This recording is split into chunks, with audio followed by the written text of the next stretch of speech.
Hi guys, Megan again, and welcome to Diabetes Blog.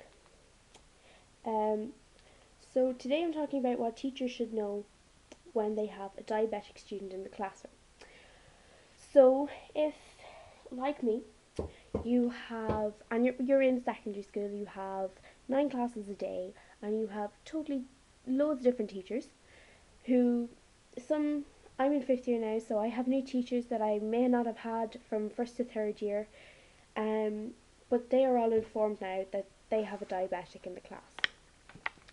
So, what I've told them is, I have type 1 diabetes, and if I ever go low, I'll put my hand up and ask if I can go to the secretary's office, because she has a fridge in there with all my Lucasade sweets, Lucasade and biscuits. I go up there, sit there, wait until I go up, then go back to class. So, you'd find the... I have them. You find the Lucasade sweets. You must have them with you, or you can have them in the secretary's office. The teacher, if you have the sweets with you, you must tell the teacher that they are in your bag, and if you go low, you take them out, but you'll tell her first. That's what I usually do. So, once you tell her, you get your Lucasade, you get your biscuits, and teacher must let you eat. The teacher, he or she cannot let you eat, because if you don't eat, they'll have an unconscious diabetic in the classroom and they won't know what to do. They just have to ring the hospital and send you off. And trust me, my mother would be given out if they didn't let me eat in class, or if they didn't let me leave to go eat because my bloods were low. So, teachers need to know that diabetic students that go low in the classroom must get their Lucasade sweets, eat their biscuits, and if they are high and they have a double class and they are not on a pump and have no means of taking down the insulin because they've taken the insulin for lunchtime and they can't take any more, if they're on that regime where you only have breakfast, lunch and dinner, the teacher must let you, once your bloods are over 15, to go for a little walk and bring your water. And if the teacher doesn't feel that they can trust you, then by all means bring another person. But most diabetics can be trusted to just go for a walk and drink their water outside and cool down and get their bloods down. One thing teachers need to know as well is if they do collapse, they must have the emergency needle in the school at all times. It should be in a fridge, whether it be in the staff room, in a home ec kitchen, or in the secretary's office that has a refrigerator, or even if a classroom just has a little fridge for diabetes. No, the only drinks that go in there are Lucasade for the diabetic, and these and the glucagon gel that will go in the mouth, around the cheeks,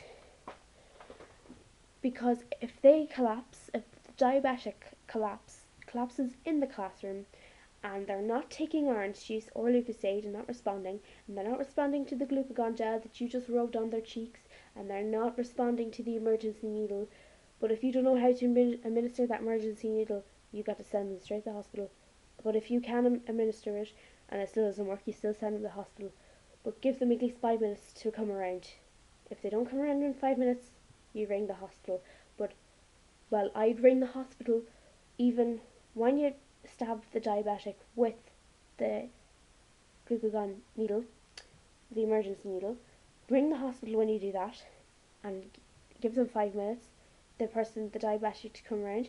They don't come around in 5 minutes, wait for the ambulance, and then they'll know what to do. So just to recap on this, teachers should know that if there's a diabetic student in their class, they have to 1. Let them out of the classroom if their bloods are low, so they can eat their Lucasade sweets or drink their Lucasade and eat their biscuits. 2. If their bloods are high, let them go for a little walk outside and bring their bottle of water and sip it outside. And 3. The final most important thing. If a diabetic student collapses in your classroom, you must 1. Have Lucasade or orange juice at the ready, approximately 100 mils, maybe even 250, because their bloods are quite low and they must come up. They must also have the glucagon gel, which should be in a fridge at all times with the emergency needle. Then if the orange juice or the Lucozade doesn't bring them to up, get the glucagon gel and rub it in the cheeks like I explained earlier.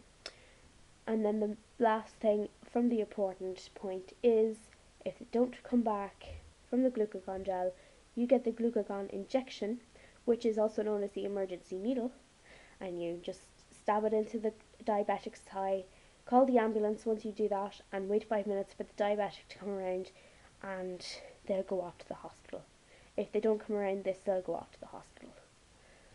So next week, hopefully, I'm going to do a set infusion change, which is basically the pump. What this little wire connects to into my stomach, how the reservoir, which gets the insulin inside of it, how it comes into it, gets there and everything. So when I'm doing a talk in home ec, I will actually have a needle or a video of a set infusion change for the pump, because you need to show them how it's done, because I wasn't going to do it myself. So see you next week. Bye.